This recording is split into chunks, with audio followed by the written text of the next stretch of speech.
Good strong signal, metal underneath. Can you tell what kind of metal it is? Yes. I've got 4 different selectors on this one. That's a general. Change it. It's a positive signal. It's not iron. There's a slight rejection there. Means it's probably aluminium can top, something like that.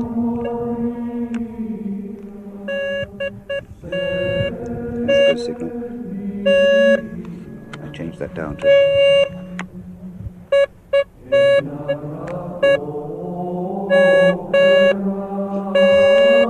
Well, that could be silver or gold.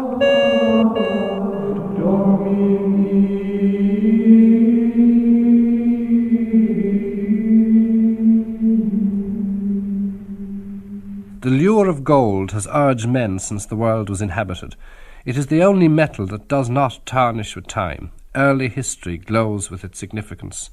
Gold reflects the sun, the life-giving mark of the seasons. It is a metal which has been worshipped as no other. Across the known world from the earliest times, it's been worshipped and used to worship. The Incas, the Sun King, the Egyptians, the Celts. On a date in February 1979, Michael Webb, a Clonmel businessman, and his son, also Michael, were prospecting in the region of Killinall in South Tipperary. In a remote area stands the monastery of Dirra na Flan, the oak wood of the Flans, so named after monks named Flan or Flananan or Flown, who set up a monastery there sometime in 700 AD, and that was only 300 years after Patrick had brought the Christian faith to this island. Even then, the new church was rent with differences, and there is a view which says that the 3 monks, whose new Christian name each was Flan, had gone to this place on a wooded island to renew the spirituality and holiness of the new faith. The place was Lurgo, from even earlier inhabitation of worship. Afterwards, such was the rooted sense with which they absolved the new faith among those who made pilgrimage to it, that for 1,000 years it became known as Dirra na Flan, or in Latin, Roboratum Flanorum, or in English, Derry na Flan. I've been hunting over this bit of land for a long time. You can see it for miles around. Green Island in the middle of this big brown bog. You can see the bog stretches for miles. We came up to the church here. First thing we did was clean it up. There was a lot of old cans and broken glass around. I went out through the other side of the church and started metal detecting. Mike went the other way. I got 2 or 3 signals, marked them, moved on. And then I got a very good one, just outside here. Very good signal. But there was something a bit wrong with the machine, a loose connection, I suppose. So I called Mike over and I said, look, just try there and see what you think. So he came over and tried it. Beautiful signal. Large round area, about 2 feet across. I went back and got a small little hand trowel and dug the 2 or 3 other pieces, 2 or 3 other signals, cartridge case, a couple of bits of metal, that's all. So then we started digging this small little hole, about 4 inches across, 2 or 3 inches down. Nothing. Made it a bit bigger. Nothing. Tried the detector on it again, and we got a fine signal. So we lifted off the turf of about 1.5 foot across and started digging down, and we came across bluey green piece of metal, rounded. It looked like a buried shell. So I said to Mike, be careful here. I don't like the look of it. And we picked away with our fingers. We didn't really know what it was. I mean, for all we know, actually Daddy thought, when we had it half dug up, he thought it was a bomb from the Troubles. And I mean, we hadn't a clue what the hell it was. Looked like the edge of a bowl or a basin. So we were quite happy at that we'd found an old feeding bowl. So we picked away, and with our fingers and with the trowel, The hole got bigger. The basin got bigger. I think it must have been 2.5 hours later, and we were exhausted. Rain was coming down. The light was going. We were muddy. We were tired. But we finally got right down to the bottom, and we were able to put our fingers right round the bowl. Mike got one side of the hole, I got the other, and said, "Okay, right, now we'll lift it up nice and easy so that we won't break it." Because there was a bit of damage done on the bowl. It deteriorated and was flaking away. And we lifted it out nice and easy. Seemed extraordinarily heavy. Put it down beside the hole.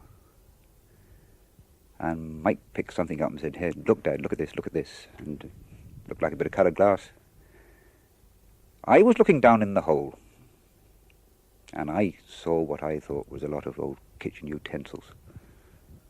Bowl, strainer. And for some reason or other, very disappointed about it. Why should be, I'm not quite sure, because we hadn't expected anything under the basin anyway. So then I bent down, and I picked it up, the bowl, and it suddenly came to me what it was. Mike said to me, "What's wrong, Dad?" I said, "Look at this." Look at it. I said, "That is a chalice. And the only other one I've seen is in the National Museum." He was in utter amazement, and so was I, because there he was, as white as a sheet, holding this chalice, big huge chalice in his two hands, and he was as white as a sheet, and the two of us, God, didn't know where we were. Mike gave a whoop. Have we really found it?" he said. "Have we found it?" I said, "Yes." And he gave a fair imitation of Mike Murphy dancing. You could see the gold then. You could see all the intricate gold work, wire work, beautiful hammered silver work. It was unbelievable. We looked at the other pieces. Mike picked up the strainer. We looked underneath the basin, and we then saw the pattern. There were pieces of gold dropping all over the place. The pattern was in bits. There was an iron wire thing that held everything to pieces. It had burst open the pattern, and the glass studs had fallen out, and the gold filigree panels had fallen out. So we wondered what to do next. For one wild moment, I was going to put everything back into the hole and come back another day, because the light was going and we had 2 miles of the bog to cross. So anyway, we picked up all the bits and pieces, put them into the chalice in, and the pattern into the big bowl, and then filled in the hole. We left 1 or 2 pieces in the hole. We just did not have time to investigate everything. So there we were, loaded up with the bronze bowl, the chalice, pattern, all the bits and pieces of gold, the metal detectors. The light was fading, the rain was coming down, and we staggered 2 miles across the bog back to the car.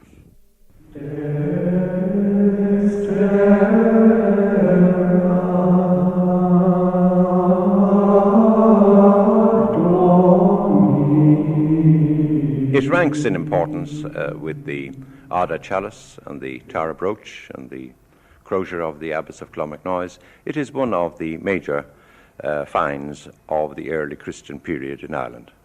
Would anything like it be in any other country? Not of that particular kind, because in Ireland these works of art are of this early historic, early Christian period. In England you will have Anglo-Saxon art, such as the Sutton Hoo ship burial and other things of that kind, but it is distinctively Irish-orientated ornament. What does it tell us about the people and the religious practices at the time? Well, Ireland has been known in the past as the island of saints and scholars, and admittedly, not all were saints and not all were scholars. Nevertheless, in Ireland in the 7th, 8th, 9th, 10th centuries, there were many monasteries and churches. And in these churches, there would have been church vestments and church vessels. And we have, from the last century, the Arda chalice, but now we have a second chalice, and this brings to mind the fact, which we should all know, in that every monastery and every church in Ireland at that time would have had a reasonably good chalice and other vessels, and this is beginning to prove the point. And I would expect that there are many more chalices of this kind in Ireland waiting to be recovered, but hopefully not by means of metal detectors. On the other hand, if Michael Webb hadn't been using a metal detector, this find may not have come to light for an awful long time yet. That is quite true. The possibility would be that it would not be recovered for perhaps 100 years until that site was scientifically excavated.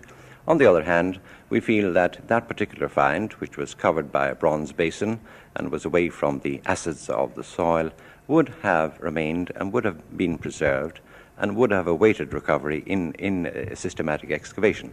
Nevertheless, Michael Webb, having found the chalice and the pattern, did the right thing, reported the matter to the National Museum, not only reported it, but brought it here on the day following its discovery, and as a result, we were then in a position to go back to the actual site of discovery and to recover, in the course of excavation, a number of other parts of the actual pattern. And this has been very useful from not only a scientific point of view, but from a general point of view, that we were able to recover the totality of that hoard from the earth. That is something, in fact, that doesn't happen with other metal detector users. They, if you like, take the object from its surroundings, do not report it, and therefore we don't know, and they don't know sometimes, where they actually recovered it and whether there was something else with it which would be of considerable interest to people interested in archaeology and history. Is it your own feeling from the grapevine of archaeology that something like this may have been found and is secreted, is kept somewhere? Well, I'm not too sure if something like this, but I do know from the grapevine that there are many items that have been recovered by the use of metal detectors from lands all over the country. Now, there are a number of points in relation to that. First of all, people enter upon lands owned by others, lands owned by farmers, and they take away material which is actually, in many cases, the property of the farmer. In the first case, they are trespassing, they are removing this material. In the second place, when they recover material, and if they do not report it to some authoritative source, such as the National Museum or the Office of Public Works, it means that this find is lost from history to a great extent. They may, in fact, and some do, report it a year later or sometime like that. But the use of metal detectors for all this purpose is, in fact, wrong morally and otherwise, and we don't feel that it is the correct way in which to collect history. A contrary view to that is that a proportion of the significant finds over the centuries have been found by amateurs or accidentally. This is quite true. The majority of finds have been recovered accidentally by people cutting turf, by farmers ploughing, and so forth.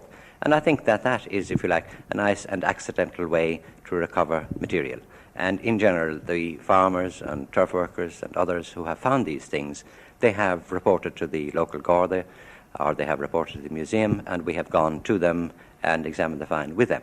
Unfortunately, with many metal detector users, they find the object, they don't report it, they don't seek assistance in recording further evidence of the past in that particular place. How did you feel, or what did you feel, when Michael Webb walked into your office here the following Monday with the Derry na Fleadh chalice in a cardboard box?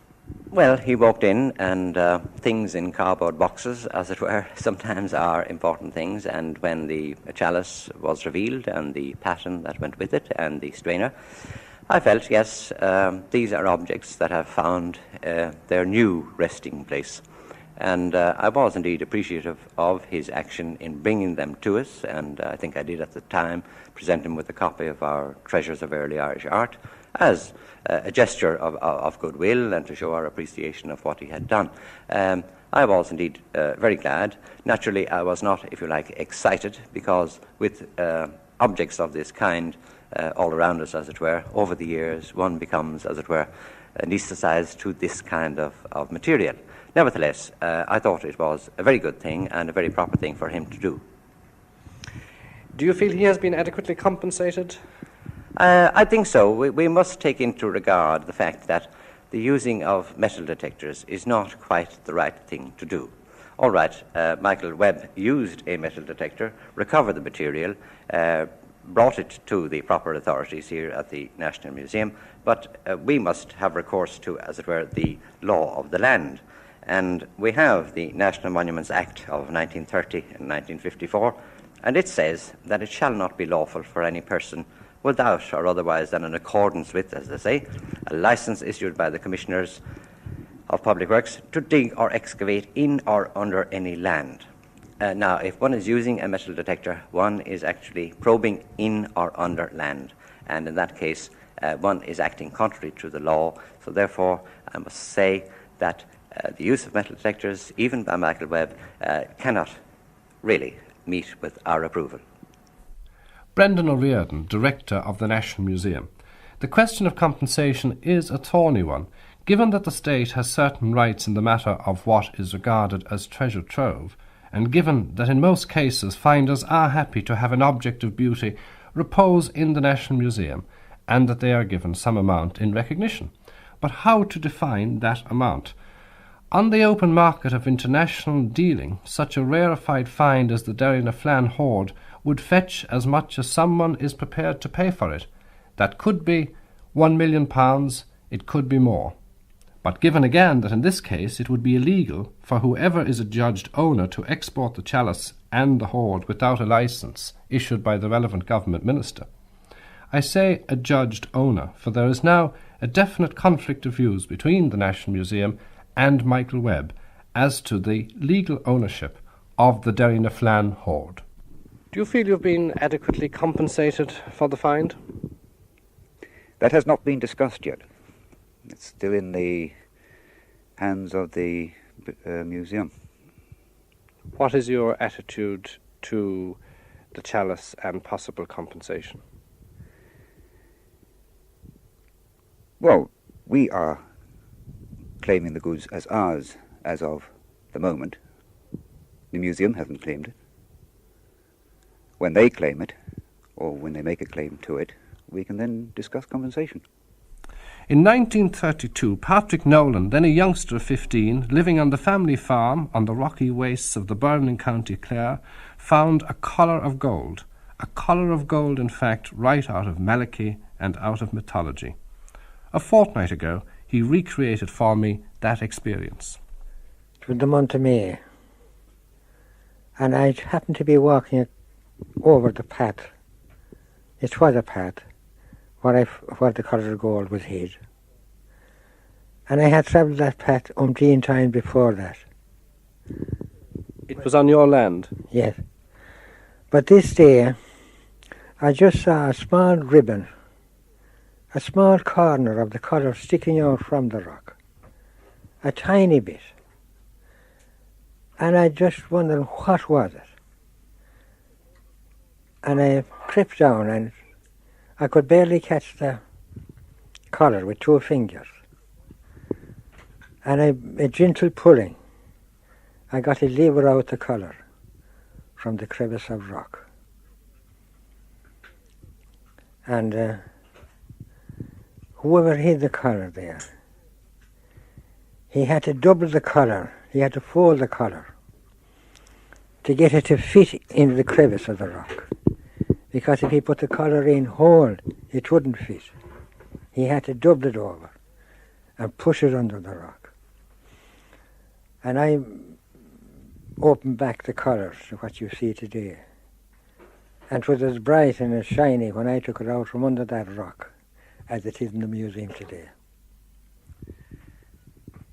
And how come that in your years in passing that particular pathway you'd never seen it before? Had it... I stood over it. Actually stood over it and didn't see it. Because there was only a tiny, as much as I could, there was only as much sticking out as I could grip with the thumb and finger.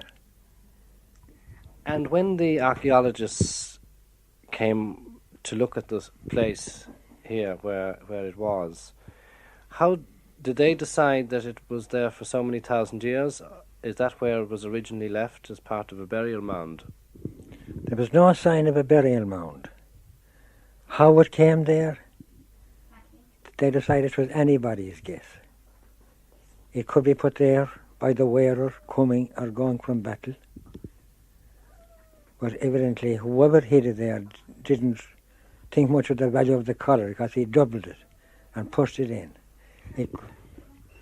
It could be the officer or soldier going to battle or coming that wanted it to be found or discovered by anybody. You're talking about 4,000 years ago. Well, it is only made 700 BC. That's the date of it. That's 700 BC. That's what the archaeologists reckon, Yes. was it 700 BC, 700 BC. which is about 2,500 years Yes. ago. It's still some finds Well, here. I had it in my possession for 2 years, and I showed it to different people who I thought should know it, and they all put it down for this and that, and they didn't know. Until finally one evening, Justice Gleeson was shooting at our house, himself and a friend of mine, joking all of in his diamond. And Mr. Gleeson asked me, did I ever find anything out of the ordinary? Any ancient, or what I think would be out of the ordinary? And I told him I did. Why should he ask you a question like that? Himself and my friend were talking about, he came down that conversation about some old house where there was certain items of interest in it, or items of interest there. And I suppose he suddenly thought, I don't know, he sprung the question on me anyway. And I showed him the colour of gold, and he said that it was the colour of gold. And where did you have it at this stage? Did you have it in your own house I had it here? outside. I had it in a special hide outside. It would be handy for me to show to people. It was quite safe outside. There is a yarn going that I had it thrown up in a bush. No, I had it hid quite safely. Nobody could see it. And what was Gleeson's reaction when he saw it? Oh, he was delighted. He thought it was an ancient colour of gold. He knew immediately what it was. And what did he do? What did he do? Oh, he took it away. He took it away, and he found the Dublin Museum right away. Because I had the keeper of the museum, Dr. Marr, down the following morning at 11 o'clock. With some other people? With his cabinet, we'll say, down to... What was it like here then? It must have been some excitement. Well, the day was very bad anyway. It was teeming. And he came with his attendants, and we removed stones. Was there any more stuff hid there?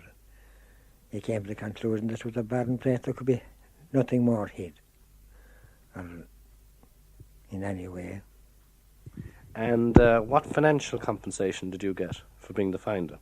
I got £75 for the colour. The colour weighed around 8 ounces, and the gold value would be about £75, and I got 25 for finding it. But it's priceless as a piece of antiquity. That's right. You can't put a price on it. You can't put a price on it now.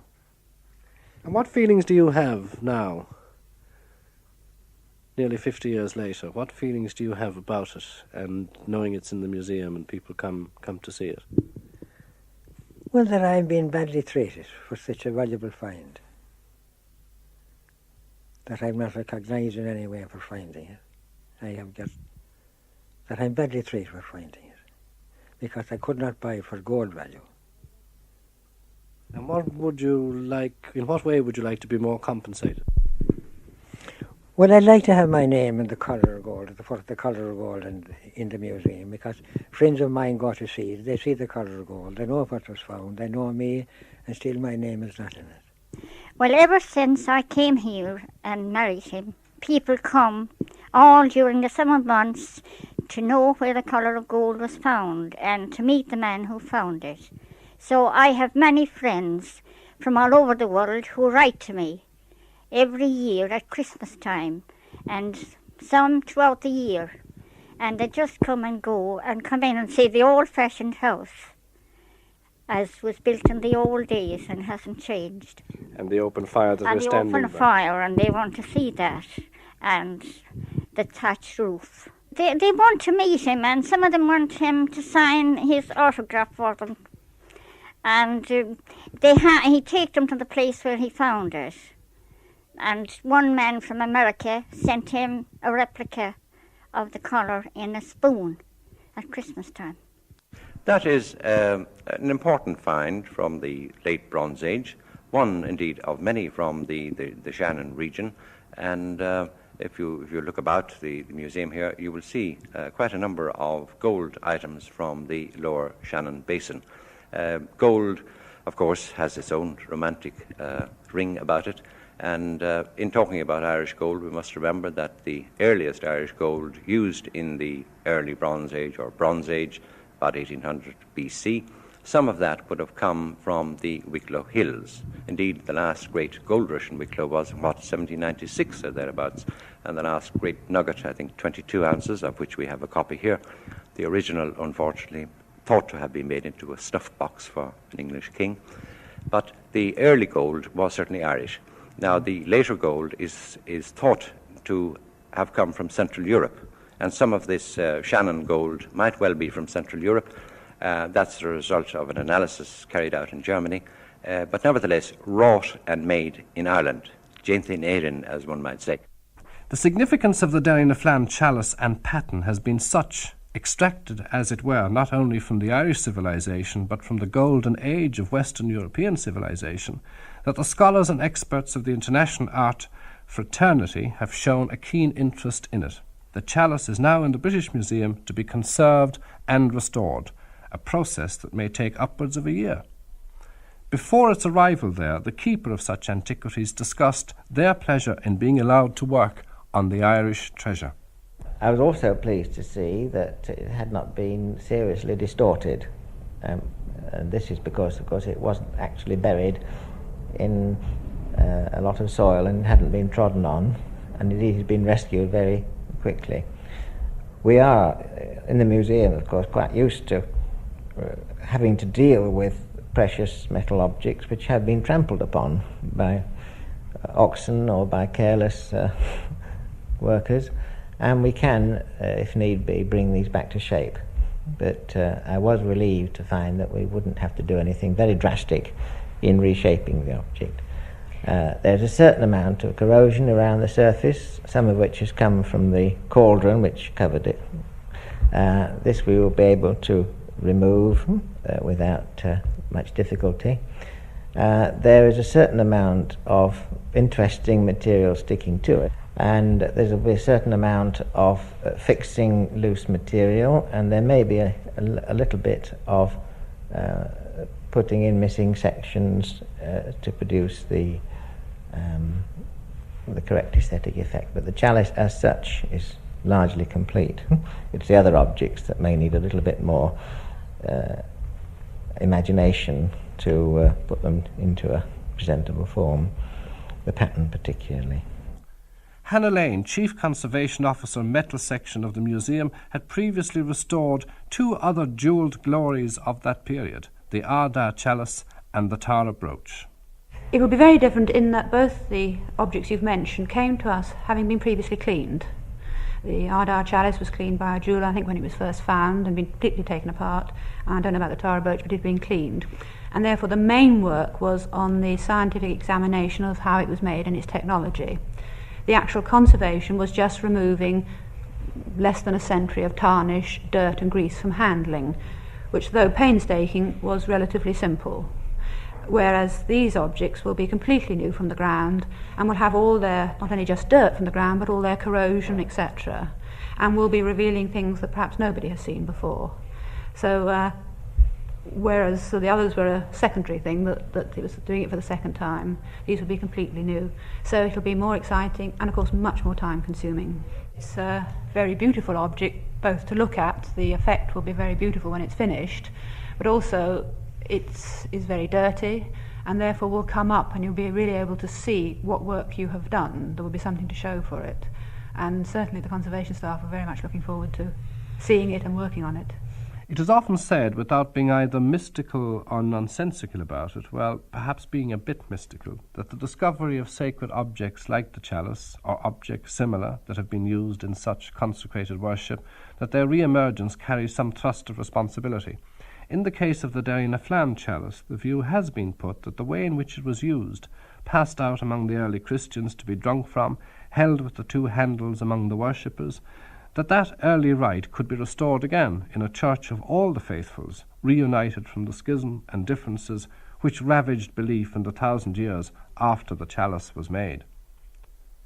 Leaving aside such ecclesiastical speculation, what is undeniable is that the recovery has had an impact that is likely to be far-reaching. Because of the stand taken by Michael Webb, the National Museum may well find itself having to pay the going rate, the full antiquarian value, for such objects in the future, which in turn means the pressure of the chalice on the political will to fund the museum more adequately. For a people who seem to outsiders to wallow indulgently in their past, the modern Irish seem also curiously loath to actually spend much on conserving that claimed past. I should imagine that at least 20 chalices should be recoverable. We have quite a number of ancient monastic sites, major ones. In the early Irish Church, many of these church vessels and reliquaries were in the custodianship of keepers, families who kept these items. And until we get more staff, both in the National Museum and also in the Office of Public Works, the National Parks and Monuments branch, I don't see that we can do all that we should do. Nevertheless, that does not mean to say that others should take on this work, as it were, without approval. Already the museum is suffering a surfeit of riches from Wood Quay, and that is only a fraction from one of the richest Viking sites in Europe that would have had Scandinavians trekking here to see their past. So now with the chalice putting it up to us as to how serious we are about our treasures. The archaeologist Liam de Poer has written that it's doubtful if our state deserves to be the beneficiary of such an inheritance, as he put it, from such a noble past. We have a great deal to be ashamed of in the way we have handled these matters, particularly since independence. In fact, we're still, to some extent, coasting along on institutions that were formed in the bad old days when we were in chains and slavery under the British. Not altogether so. There was, to the credit of the government of the time in the 1930s, there was a movement to get something done about archaeological excavation, and indeed that has been very beneficial to Irish studies in general. But that's, I'm afraid, rather exceptional. I wasn't, of course, referring specifically to anything about the Derry na Flan material itself. I think it should be in public care. Materialism. What we did was we put everything into the bronze basin, and I think we put a plastic bag or something under the basin itself, so that, because there was a few holes in the basin, just in case anything might fall out. And we took turns in carrying that over the bog. And there was a person behind then. One of us went behind to see if anything fell, which anything didn't. And Dad brought it home then, and he packed them in boxes with, paper and all that, so they wouldn't get damaged. I was gone back to school that night, I think. And did you tell anybody about it here? No, I didn't. I told a tree, actually. Big tree standing up in front of me, and I went up to it and told him. Quite stupid, actually. And do you still go metal detecting? Yeah. I was just out there last week. We went out. We had a very enjoyable day. Very wet day. Very wet indeed, in fact. And didn't find anything very much. Found a horseshoe.